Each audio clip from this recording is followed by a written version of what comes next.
Насред Мегдана Фарбанаси предлага на своите най-малки гости възможност да направят своята най-красива рисунка под зелените корони на вековните дървета, както и да разгледат красиво ръчно изработени изделия от традиционни занаятчии. Цвети Терзиева от повече от 6 години се занимава с художествено плетиво, което е много красиво и ни направи много приятно и хубаво впечатление. Разкажи ми за този занаят.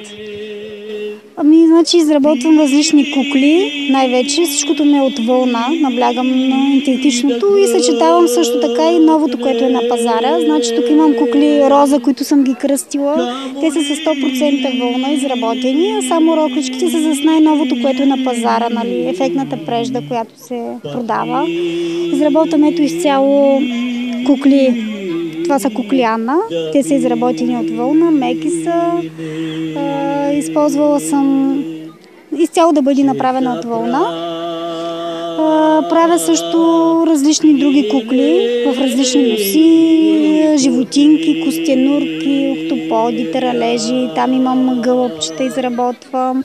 Съчетавам стария занаят с нещо ново, което вмъквам с новия стил на преждите най-вече, което... Вие ми каза, че ти трябва 6 години, за да станеш майстор занаятчия. Почваш от чирак. За да бъдеш чирак, трябва да се обучаваш 3 години. 2 години трябва да бъдеш калфа. Значи чирак и калфа не могат да преподават, не могат да обучават. Те се учат и след това се явяваш на изпит за майстор, за да станеш вече даден занаят, който можеш да изработваш. Как дойде идеята въобще да се занимаваш с такова нещо? Като малко много обичах да плета на село.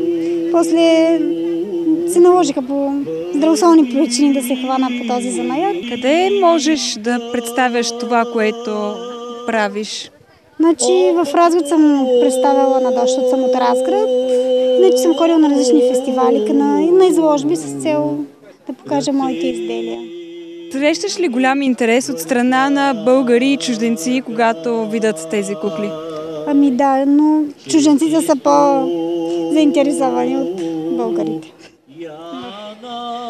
Виждам, че ти също имаш народни мотиви по себе си. Как дойде идеята да се увлечеш по този толкова подходящ начин, именно за един фолклорен събор, на какъвто се намираме? Обичам винаги да съчетавам. Значи това си е чиста капанска турбичка, както и за братката. И нашите в Разград са популярни капанската китка, която се закичва. Направила съм нов вариант, който е в оголемен, с противоруки за вкъщи, може да се използва. На всеки събор съм с различни някакви мотиви народни. Да, народни мотиви.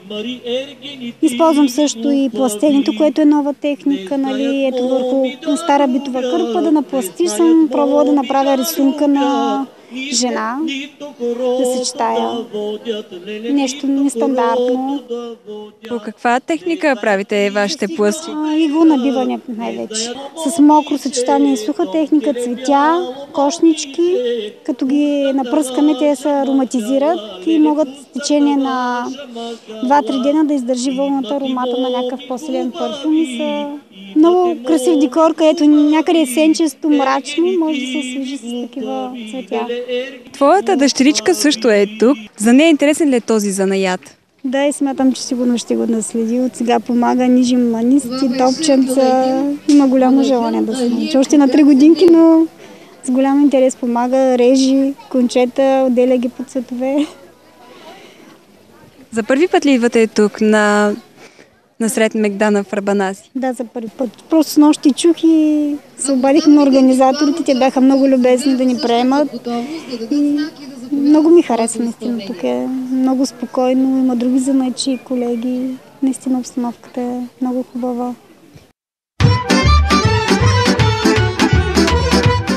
Цвети Терзиева споделя, че магията на плетенето е когато човек го прави с удоволствие, защото тогава се влага страшно много позитивна енергия.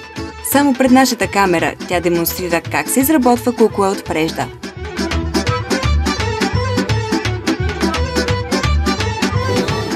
Сега ще покажа точно как се плете на пръсти. Ще направим краката. Използвам вълнена прежда, 100% вълна. Използваме 3 ката, за да станат по-дебели от ръцете. Разделяме на 3. От двете страни да има по 3 за направата на краката.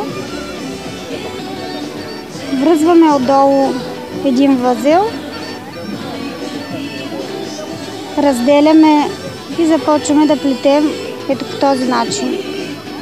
Нашите баби едно време са използвали по този начин да си правят на престилките гайтанчето, след като са изтъкали своята престилка. Когато се прави с различни цветове, може да се използва за шнур, че за ръка е много по-интересно. Ето нашите крачета вече са готови. Имаме ръце, крака, сега ще направим тялото. Намотаваме около 20 на пъти.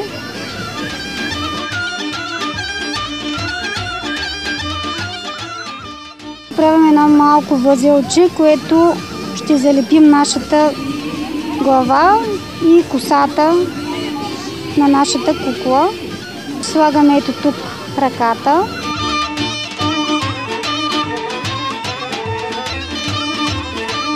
Сега ще оправим нейната рокля. Рокличката се прави в зависимост колко е голяма куклата, значи тя може да бъде по-голяма, по-малка. Аз ще използвам среден модел, използвам 11 бримки. На втория ред се разширява с по 2 бримки, за да може да се оформи ръкавите на рокличката. Плетивото на една кукла лекува при депресия, при болки в главата. И сега ще направим самата поличка на куклата. За деца този модел кукла го изработвам от памучна прежда, за да бъде мека, защото вълната е груба и дразни по-чувствителната кожа, която е. Затова и за малките деца е за предпочитане да се работи с памучна прежда. Значи нашата рокличка може да бъде готова и в този вид, може и да бъде декорирана. Аз ще сложа и друг цвят отдолу, за да стане по-ефектна. 6 синжирчета използвам, между 3 и 6, зависи колко искаме да бъде голям ефекта отдолу на роклята ни. Всеки модел може да бъде различен, като цвят, като вариант, с повече наплитания, по-малко и се получават различни ефектни декорации на дадено облекло, дори и за кукла. Почти сме готови.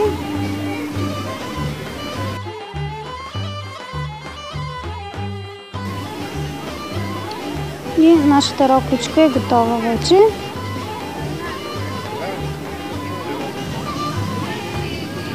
Заплитаме. Ето тук сега пъхаме кукличката. Изделията от вълна стават по-групави, отколкото от другите прежди. Ако се изработи най-също изделие. Вълната дава по-голям обем на изделията. Значи за крачета може да се съчетае по различен начин, да се изплетат терлички, да се намотае самата вълна, вече по вкуси различни начини. Аз ще направя терлички. Значи няма изделие, което да ми се повтаря.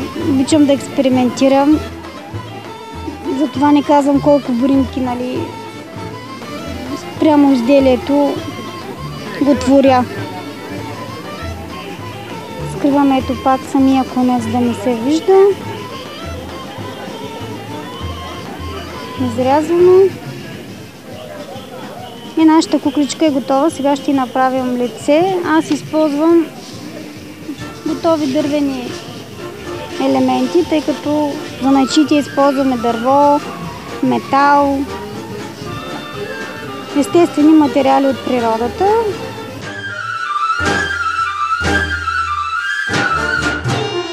Сега Сега предстои да видим танц на големия български хореограф Тончо Тончев.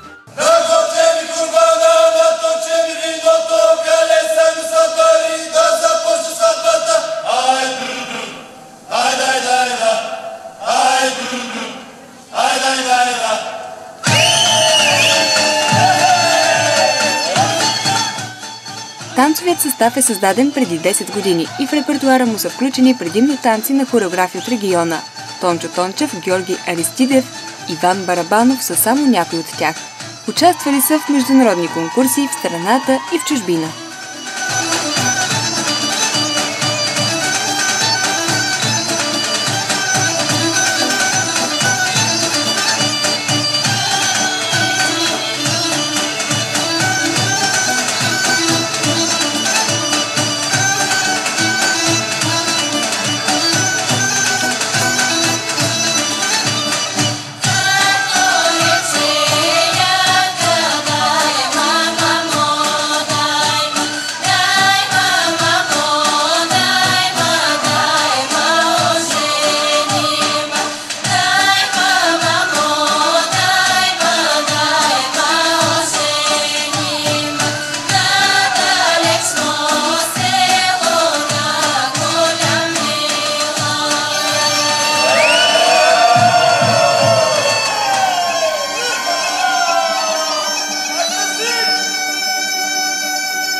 танцов състав Каргунци представи тракийски танц, който е сватба. тракийска сватба на видния български хореограф Тончо Тончев. Разкажете ни наистина за това предизвикателство да изиграете именно неговия танц и колко време ви коства да научите всяка една стъпчица от целия танц? Не е трудно да научиш стъпките, трудно е да присъздадеш образите и характера. И искаме да танцуваме такива танци, защото в тях има повече смисъл. И танци с хореография, с тема, с сюжет, нещо от тях да става. Това ви казах. Значи трябва да намериш подходящия образ за подходящия човек. Един излиза с бурето, друг излиза с казана. Трябва да е човек, на който това да му подхожда, да го направи така с любов, да му е добре в този образ, да не му е чужд образа. Това е по-трудно, но пък иначе удоволствието пък е по-хубаво, защото хората се радват на такива неща, пляскат повече, радват ни се повече. Все пак това е танц с сюжет и наистина трябва повече актьорска игра, което се забеляза, въпреки че са самодейци. Танцовия състав, те се справиха като едни истински професионалисти, поне с актьорската игра. Как решихте да направите танц на Тончо Тончев и точно този танц? Съм била танцорка при Тончо Тончев и просто харесвам неговите танци. И той си нашия хореограф от нашата си област, от Стралджа. И в Стралджа танцуват неговите танци и въобще в Ямбол, околия, така да се изразя.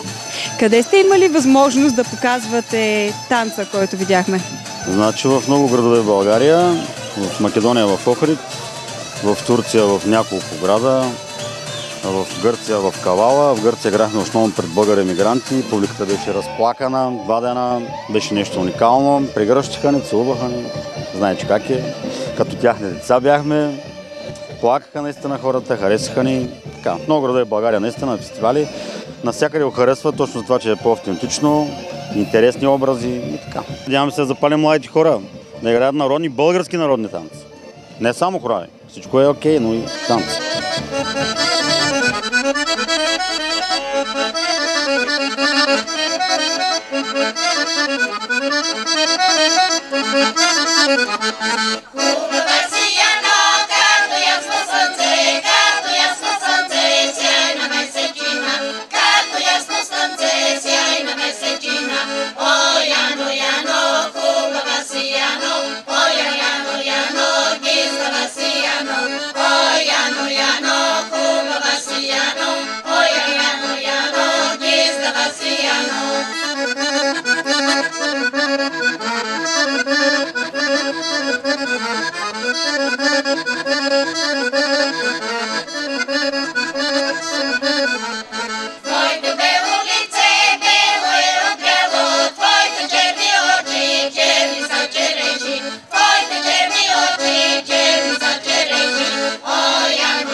До мен вече организатора на Националният фолклорен фестивал насред Мегдана в Арбанаси.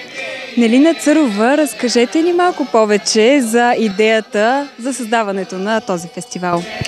Този фестивал е продължение на фестивала насред село Хоросевие, който се е провеждал в Арбанаси до 1987 година. След това доста продължително прекъсване възстановихме фестивала през 2011 година, т.е. тази година имаме неговото 5-то юбилейно издание, вече с новото име насред Мегдана в Арбанаси. Фестивалът не е само за изпълнителско изкуство, той е един цялостен продукт, който представя и традиционния български бит, представя традиционни български занаяти, съпътстващо събитие е улицата на занаятите, детската анимация насред Мегдана, аз рисувам насред Мегдана в Арбанаси, и представянето на различни обичаи. През годините е имало различни съпътстващи събития, като изложба на автентични народни носии и техни авторски реплики и копия, допълнителни концерти. Всяка година се стараем в програмата съпътстващата да има нещо по-различно. Конкурсната програма е разделена в два основни категории – автентичен фолклор и обработен фолклор, като съответно по възраст участниците са разделени в три категории – деца, младежи до 20 години и участници над 20 годишна възраст. Наградите са много и разнообразни, но може би нещото, което отличава този конкурс от останалите е това, че ние се стремим да стимулираме младите хора. Имаме награда, която мисля, че е единствената за най-млада формация, в смисъл най-скоро създадена формация, която се е представила за многобройни участници. Фолклорният фестивал се провежда в 2 дни. Колко участници се включиха тази година? Да, той се провежда винаги в началото на месец юни, в събота и неделя. Тази година участниците са 1360 от 84 различни формации. Съответно, те са от най-многобройната 50 човека до индивидуални изпълнители, затова няма ограничения. Имате ли бъдещи организационни планове за фолклорният фестивал? Да, разбира се, фестивала за първите си 5 години успя да се наложи като едно съществено събитие в националния културен календар.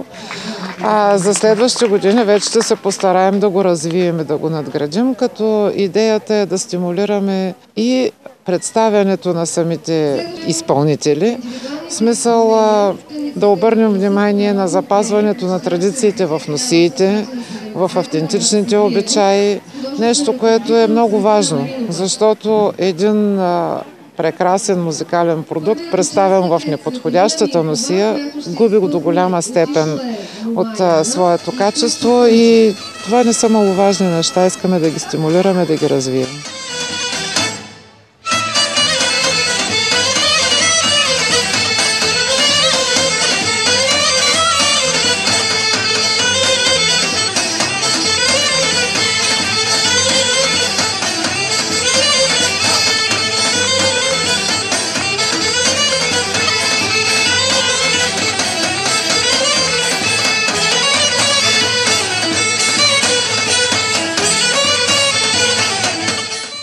Танцов състав «Танцова магия» обединява деца от различни възрасти, водени от любовта към българските народни танци.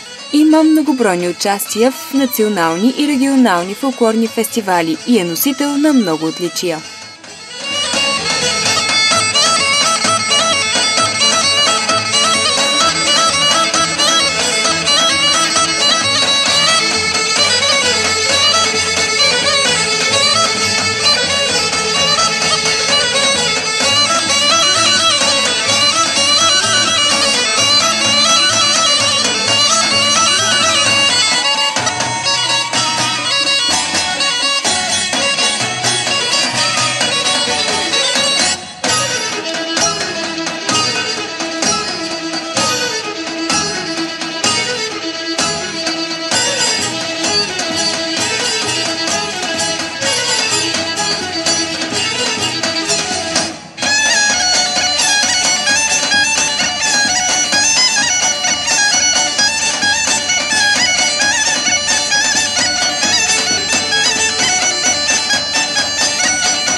Всички участници се представят пред жури в състав: Свети Шиварова, етномузиколог и журналист; Галя Чохаджиева, етнолог в регионалния исторически музей в града и председател; доцент Георги Хинов, директор на Северняшкият ансамбъл за народни песни и танци Иван Вълев, град Плевен. Кажете ми малко повече за вашите впечатления от участниците, които се представиха сега на сцената до този момент. Първо, благодаря за вниманието, че ме каните. Второ, искам да ви кажа, че аз за втори път съм председател на журито в Арбанаси. Ами какво да ви кажа? Изпълнителите отговарят на красотата и природата на Арбанаси. Много голямо развитие, много по-добри колективи от миналата година. Сега прави ми впечатление, че тук има много автентика. Състави, които са чисто автентични и много, т.е. от национален мащаб участват тук, много индивидуални. Това дете от Плачковци е уникално. Това е един огромен бъдещ талант на България. Аз, разбира се, го каня и на следващия преглед, който ще бъде в град Плевен на 4, 5 и 6 септември. Прави ми впечатление от фестивалите, които журирам през последните няколко седмици и дни, че всеки един носи оригиналност. Всеки един по-своему е организиран и всеки един е различен, строго индивидуален по себе си. Тракийска сватба на един друг български хореограф Тончо Тончев. Какво мислите вие за тяхното изпълнение? Първо, дълбок поклон пред паметта на Тончо Тончев. За мен това е един от най-оригиналните наши хореографи. Тончо е известен не само с тракийска сватба, това са неговите коледари, това са неговите буеници. Той беше много специфичен и чист, натурален, оригинален хореограф. И какво да ви кажа, по-тракийски е направено. Основните линии на тая традиция, най-същественото, значи петела, даровете, виното, ракията, хлябовете, всичко това е показано. Показани са и за евзешката игра, на коляно и така нататък, каквото правят, пеят и играят. И най-важното, че оригиналните ритми, ръченица, право тракийско, трите пъти, това с най-строгите ритми за Тракия. Тракия без тези ритми не е Тракия. Ако някой си въобразява, че без право тракийско, без тракийска ръченица, без трите пъти прави нещо тракийско, той е набеден, той е ограничен колега. Тончо и тук личи по-своему със своята оригиналност, че това е той, че това е неговият авторски почерк. Той с това личеше, че държеше на натуралността, на автентиката, на оригиналното в обрядите и обичаите. Насред Мегдана в Арбанаси, какво според вас е най-забележителното тук на този национален фолклорен фестивал? Насред Мегдана, че първо е мейдански празник. След това е точно в най-оригиналното място на Арбанаси. Ливадите, тук е естрадата и гледайте как панорамно естрадата природно е защитена с тези борове. След това, че празника расте, че е организиран и повече автентичен. За отбелязване тук е, че днес участваха 2 клуба с чиста натурална българска носия. Аз съм против пижамите, анцузите и да се месят в българските народни традиции. Значи, тук, разбира се, за мен в Арбанаси, аз имам една препоръка към жирото. Да обединят север. Да обединят север на България, да бъде център тук, защото това е история. Това е единственото, което така бих препоръчал. Иначе колегите са се постарали, добре са създали организация, има уважение, отношение, което е най-хубаво. Ето и вие идвате, за да отразите празника, което не е малко. За което ви благодаря и ви приветствам. Дръжте на българщината. Най-чиста българщина е тук. От тук започват много исторически факти, които са запазили нашата нация.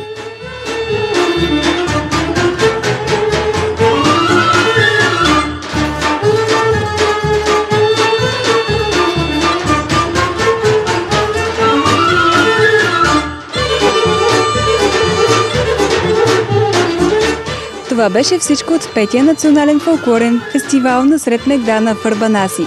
Бъдете с предаването фолклорни пътешествия отново и следващата седмица. От мен Евелина, до нови срещи!